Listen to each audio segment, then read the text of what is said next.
Okay, hi, and welcome to July 22nd, 2023.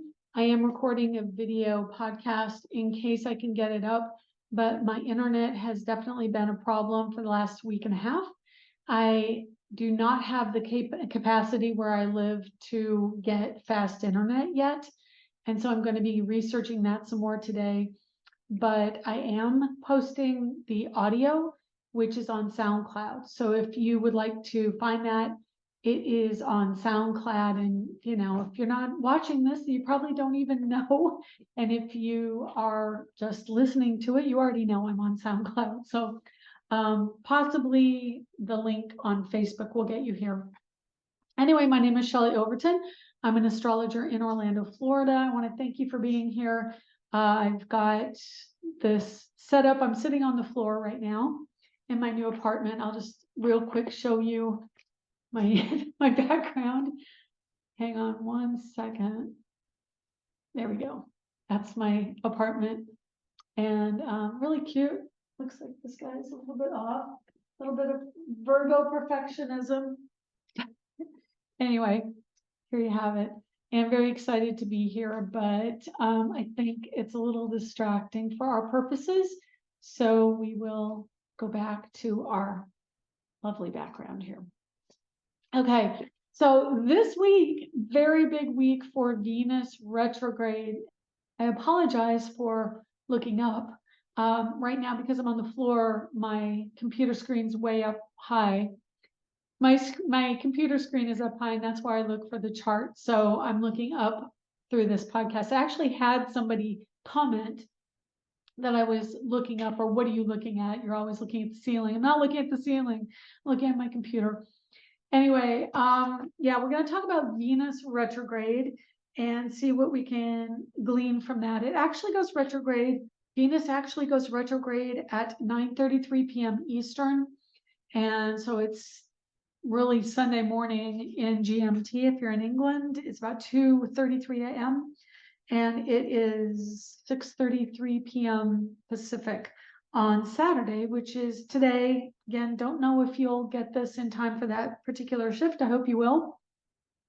And then within minutes afterwards, looks like about, I have my glasses on, 17 minutes later, the sun moves into Leo. So interestingly, Venus retrogrades in Leo at the last degrees, and Leo sun initiates the energy right after that. And then we are headed towards Lionsgate, which is 8/8, August 8th, and that's in the sign of Leo.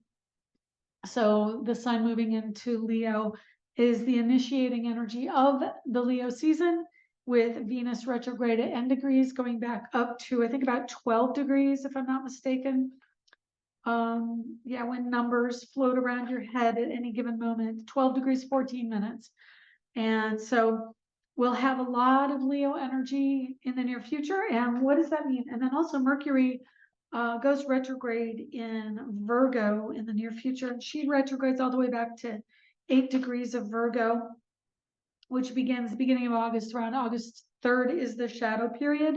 So that is coming up as well in the near future. And so we're just going to discuss what we can about Venus right now. And then we'll go on to the rest of the week and make it a rather short podcast, because everything I record now is a major effort to get up on the internet, sadly. Hopefully next week will be better. I should have it all squared away by next week. Okay, so Venus. Venus is the goddess of love and money, as we know. She rules the second house, and it is the energy of Taurus. It is the energy of Libra. The energy of Taurus is an earth energy. So when Venus is expressing herself in Taurus, she's very grounded. She's materialistic. She's practical and pragmatic. She wants her ducks in a row, and she's very traditional about how she expresses the energy of value, how she expresses the energy of love and commitment and connection. She wants to be in a traditional relationship, traditional meaning one-on-one, can be any preferences thereof, but she is very practical about it. And she brings that, even when I say she, it still means men as well as women. It's how she as a planet, a feminine planet, expresses. And then in the sign of Libra, it is a masculine sign, but it is an air energy, and it expresses in ideas and concepts. It is verbal, it is mental and electrical. So the energy of Venus becomes much more conceptual and ideological. That being said, this energy in Leo is going to express out through the fire element. It's going to express out through fixed energy, fixed modality. That is because Leo is the second sign of the quadrant it is in, and that is a fixed energy. So in Leo, Leo is a connector. It helps us connect one idea to another. It's a relator, and it wants us to relate one person to another. Usually it's a one-on-one relator. And if it is in a crowd, Leo personalities rise to the center of that crowd. That being said, the opposite sign is Aquarius. And Aquarius is a collective energy. It wants us to relate to the collective. Because we are in the Aquarian times now, this is also an energy that is very strongly linked to Leo because they are opposites on the zodiac wheel and opposites attract. But at the same time, we have Pluto in Aquarius, which is now back in Capricorn, but does go back into Aquarius in January of 2024. Why I bring this up is because when Venus retrogrades, she brings in the energy of the opposite, and the opposite would be Aquarius. And so instead of acting one-on-one and wanting to relate to the individual, she channels more the energy of the collective.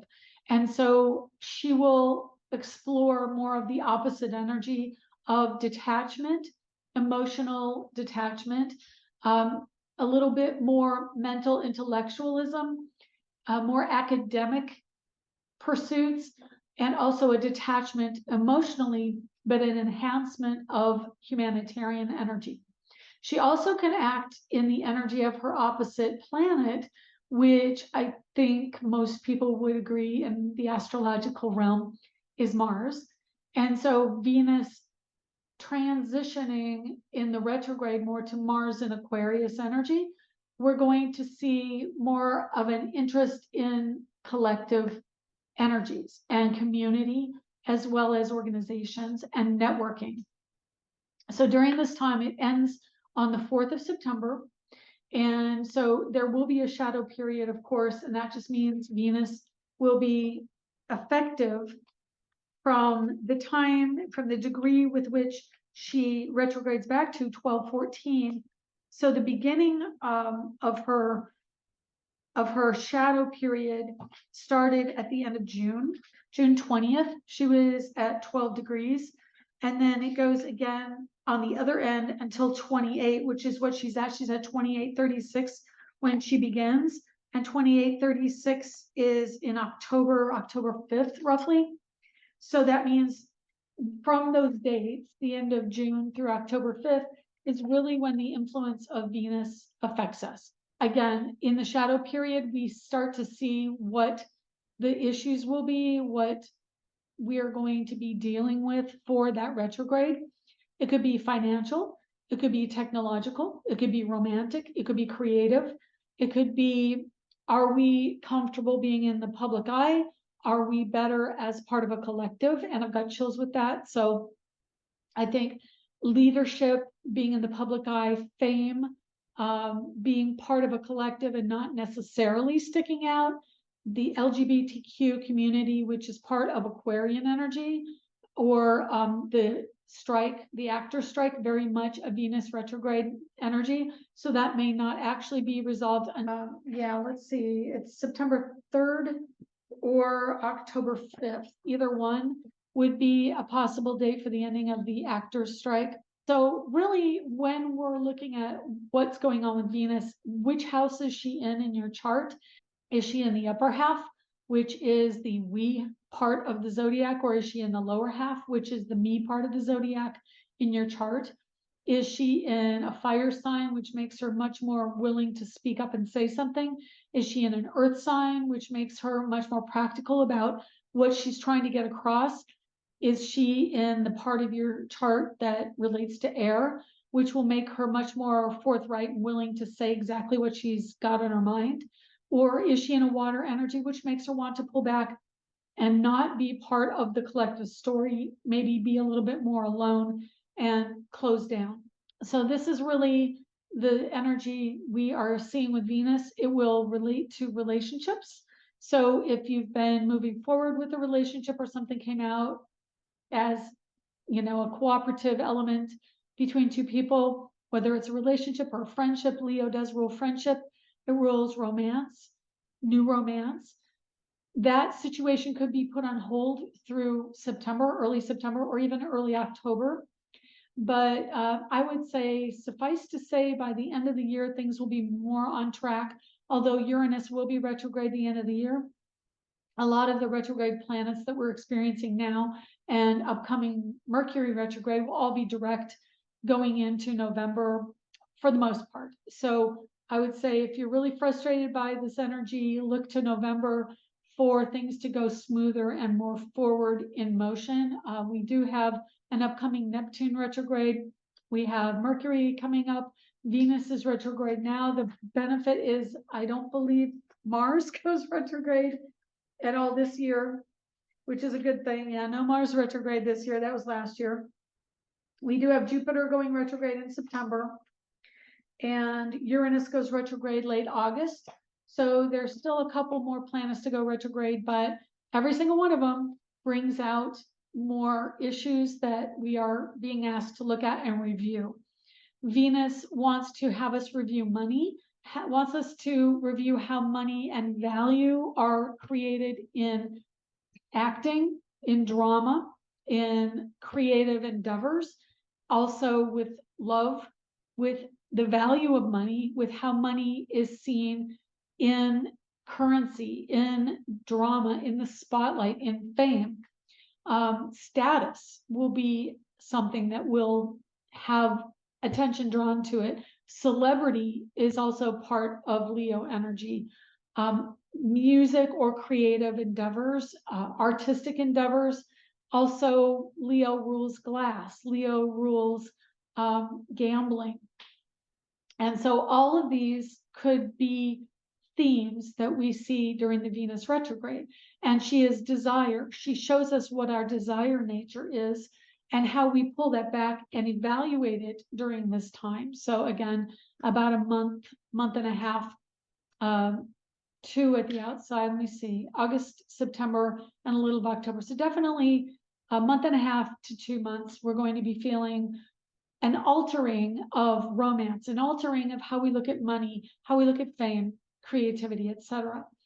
The Aquarian energy will potentially come out, and we will see maybe some more technological issues as Mercury, I believe right now, is in Virgo. Mercury goes into Virgo on the 28th of July. And so currently Mercury in our chart here, yeah, Mercury's at 19 Leo today. So we've got, again, Mercury in Leo, Sun in Leo, Venus in Leo, retrograde. It's all interpersonal connections. So it's women, it's siblings, it's female siblings, it's ego, sense of self with the sun, and then a pulling back of the energy, or maybe even a friction energy with Mars. Mars is currently in Virgo. And so there is a more meticulous, critical nature going on with that. And let's just look at what we've got in the chart today. So you kind of get the idea of what's going on with Venus. Okay, we have Moon in Virgo today. That means the Moon will be in Virgo, Libra, Scorpio, and a little bit of Sagittarius over the course of the week. It'll be in Sagittarius next Saturday. It will be in Sagittarius Saturday the 29th. So we've got mostly interpersonal, transpersonal, meaning we energy going on. Today is the last of the eye. Virgo is the last sign in the lower half of the zodiac naturally. So it is about work and workaholism. Pallas Athena is at 5 degrees Virgo. Pallas Athena can bring in the energy of a lifelong commitment or your goddess energy, the highest feminine energy. and it is a meticulous nature. A lot is said about the ego side of Virgo, which is the meticulous, critical, persnickety side. But Virgo is a really good, humble sign.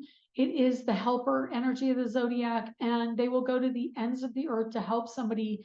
I know I have 4 planets, very heavy duty planets, Pluto and Uranus, along with Sun and Mercury in the sign of Virgo. And helping others is the quintessential core of who I am. I love doing that, even more so now than probably any other time in my life. I like helping other people. So I think that is a really strong positive aspect to Virgo. We see things, the minutia of what we see, and that makes us very psychic. So I think we're really sensitive in a psychic sense. We have a great eye for the finer details, which means aesthetics in day-to-day life. We see the finer points of things, and if we bring them out, it's because we're almost compelled to do so. But by the same token, the opposite sign of Pisces, their talent is seeing the bigger picture. Their talent is accepting a larger reality without critical nature. So the two together are a very lovely contrast and synergy between that energy. So even though we have planets going into Virgo coming up, and Mars is there right now, Pallas Athena is there today, the moon is in Virgo. We also have a synergy with Saturn in Pisces and Neptune in Pisces. And so we see not only the minutia, but also the bigger picture. Okay, we have Pluto at 29 and 7 minutes of Capricorn. So again, going back over what we see as required behavior, required duty, which is what Pluto in Capricorn does. It is very much a call to duty. And we are looking to evaluate what is truly our responsibility versus what is someone else's, and maybe allowing others to take ownership of that. I actually have a friend who is super caretaker, I think would be a better way to put it.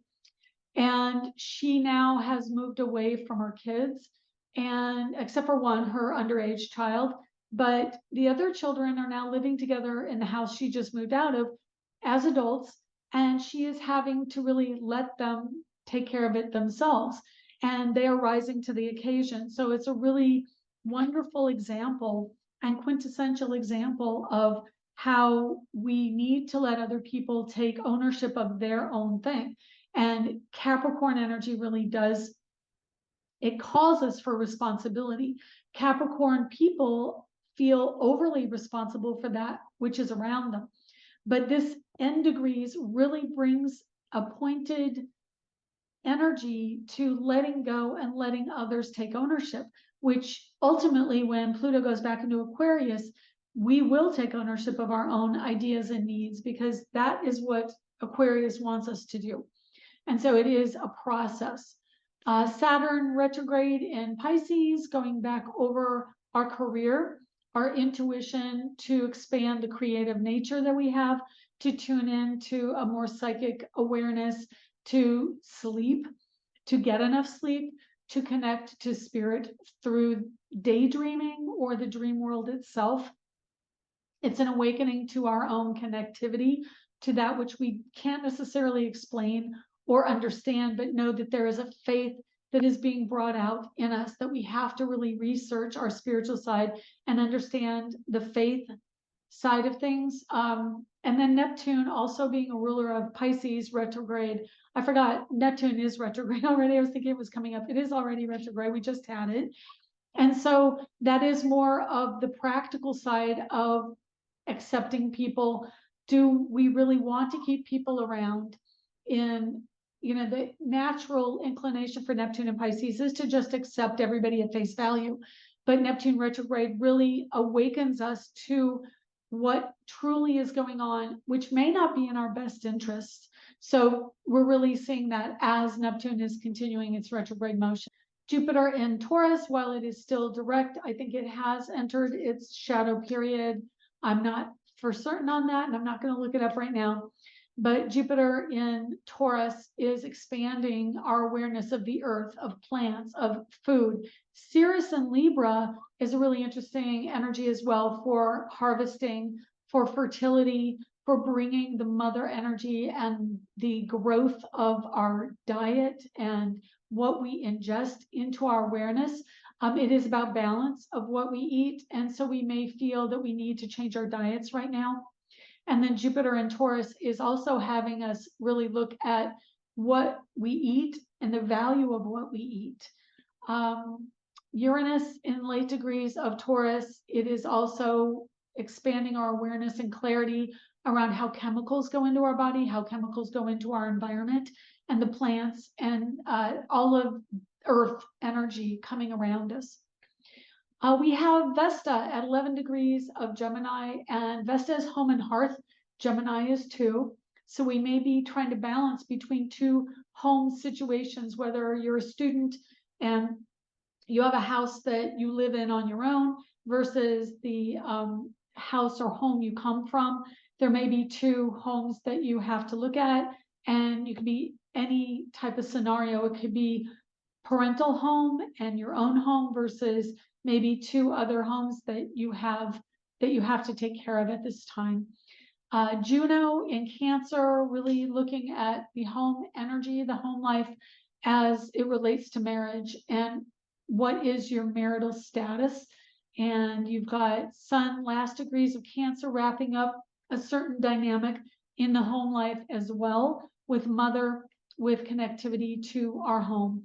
And that is actually close to the degree of my own Mars in Cancer. So it's a really strong highlight for those people born in late July, which is the week we are in right now, because the sun is at late Cancer, early Leo. This is the time where we shift signs from Cancer to Leo. So it's shifting from home to children, from security to creativity. And we'll have that shift over this week. Like I said, sun goes into Leo this weekend. And let's see if there's anything else I want to point out. Moon in Libra, again, about balance. It's in positive aspect to the sun on Sunday. We've got Moon in Scorpio on Tuesday at 12:55 p.m. Eastern. Moon in Scorpio, probably Tuesday, Wednesday, a little bit of Thursday are going to be some deeply emotional times. We may feel more depressive. We may go into the underworld emotionally and feel our deeper feelings on those days. We can be a bit depressed, not going to lie. I usually feel a little low in Moon in Scorpio. But Friday of this coming week is going to be Moon in Sag. Mercury enters Virgo Friday afternoon at 5:31 p.m. Eastern and 2:31 p.m. Pacific, which is 10:31 p.m. in England, GMT. And that energy is going to be a clarity of thought, a higher, finer tuned mental capacity. Teachers are going to be really important. I'm already seeing a lot of activity around school again. Here it is July, and everybody's getting their school supplies, and it just seems to me all the seasons are very out of whack. But Virgo season is very much teacher energy and learning, education. We have and health as well. Mars is in Virgo right now. I personally am having some health storylines. I'm just getting my health looked at. I'm going to be seeing a doctor to get a checkup, just as a matter of course. It's not anything severe, just having that come in. So you may have more doctor interactions coming up in the near future. And then finally, we do have Chiron in Aries, which is more of that masculine energy. North Node is now in Aries, South Node in Libra. So again, the me versus we storyline is coming in. All right, that's pretty much what I have for you this week. I'm recording this mid-afternoon and I'm pretty hungry, I haven't eaten yet. And I've got to go do that and then get out of the house for some other business-related energy. All right, you take care this week. Know that relationships are probably in a volatile status right now, and Venus going retrograde, relationships will take a step back. Finances, we are going to have to rely on the community to make money or network so that we can gain more money. And have a good week. I'll see you here next week, hopefully on video. Hopefully this will be this coming week. I'll get this video up as well. But that's all I have for you, and have a great week. Like, comment, share, subscribe below, and that's it. Bye.